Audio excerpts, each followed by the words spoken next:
यह एक नई और दिलचस्प कहानी प्रस्तुत है। सुनहरी राजकुमारी और छोटे राजकुमार। बहुत समय पहले एक सुंदर और शांत राज्य में एक सुनहरी राजकुमारी रहती थी। उसका नाम राजकुमारी स्वर्णलता था। उसकी सुंदरता और समझदारी के चर्चे पूरे राज्य में फैले हुए थे। स्वर्णलता की आंखें आसमान की तरह नीली थीं और उसके बाल जैसे सोने की किरणें चमकते थे। वह न केवल सुंदर थी बल्कि अपने लोगों का ध्यान रखने वाली और दयालु भी थी। राजकुमारी का एक छोटा भाई था जिसे लोग प्यार से छोटे राजकुमार कहते थे।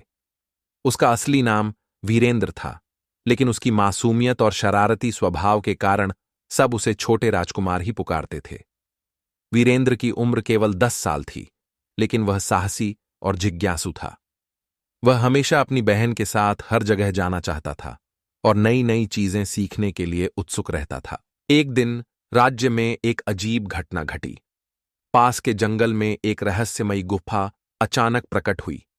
गुफा के बारे में कहा जाने लगा कि उसमें एक जादुई खजाना छिपा हुआ है, लेकिन वहां जाने वाले सभी लोग गायब हो जाते हैं।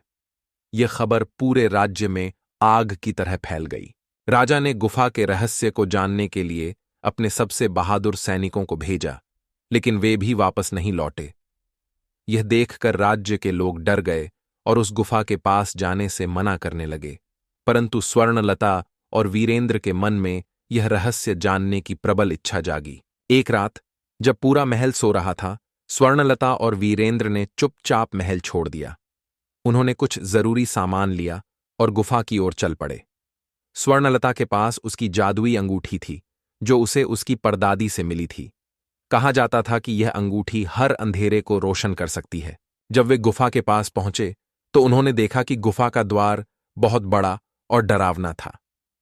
वीरेंद्र थोड़ा डर गया, लेकिन स्वर्णलता ने उसे हिम्मत दी।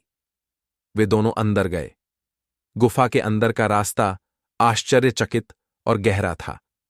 दीवारों पर अजीब सी आकृतियां बनी हुई थीं और हल्की हल्की आवाजें आ रही थीं।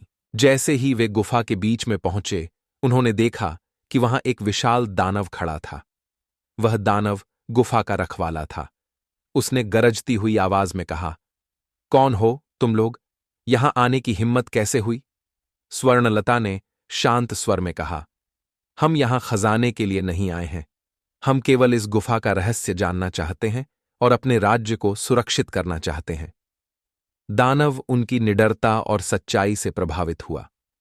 उसने कहा, यह खजाना केवल उन्हीं को मिलेगा जिनका दिल सच्चा और इरादे नेक हों। लेकिन तुम्हें मेरी 3 पहेलियों का उत्तर देना होगा। अगर तुमने सही उत्तर दिया तो खजाना तुम्हारा होगा। स्वर्णलता और वीरेंद्र ने दानव की चुनौती स्वीकार की। दानव ने पहली पहेली पूछी, ऐसी कौन सी चीज है जो जितनी ज्यादा बढ़ती है उतना ही हल्का महसूस होता है? स्वर्णलता ने तुरंत उत्तर दिया, आशा। दानव ने सिर हिलाया और दूसरी पहेली पूछी, ऐसी कौन सी चीज है जो हमेशा तुम्हारे साथ रहती है लेकिन तुम उसे देख नहीं सकते? इस बार वीरेंद्र ने जवाब दिया, छाया। दानव मुस्कुराया और तीसरी पहेली पूछी, ऐसा क्या है जिसे खोकर लोग जी नहीं पाते? स्वर्णलता ने उत्तर दिया, विश्वास। तीनों उत्तर सही थे। दानव ने जोर से हंसते हुए कहा, तुमने साबित कर दिया कि तुम इस खजाने के लायक हो। फिर उसने गुफा की दीवार पर हाथ रखा और एक छिपा हुआ दरवाजा खुल गया। दरवाजे के पीछे चमचमाता हुआ खजाना था। उसमें सोना, हीरे और अनमोल रत्न थे, लेकिन सबसे अनमोल चीज एक जादुई पुस्तक थी। यह पुस्तक ज्ञान और शक्ति से भरी हुई थी। स्वर्णलता और वीरेंद्र ने उस खजाने में से केवल पुस्तक को उठाया। उन्होंने कहा, हमें बस इस पुस्तक की जरूरत है ताकि हम अपने राज्य को सुरक्षित और खुशहाल बना सकें। दानव उनकी निस्वार्थता से प्रभावित हुआ और उन्हें आशीर्वाद दिया। उन्होंने पुस्तक के साथ गुफा से बाहर कदम रखा और अपने राज्य लौट आए।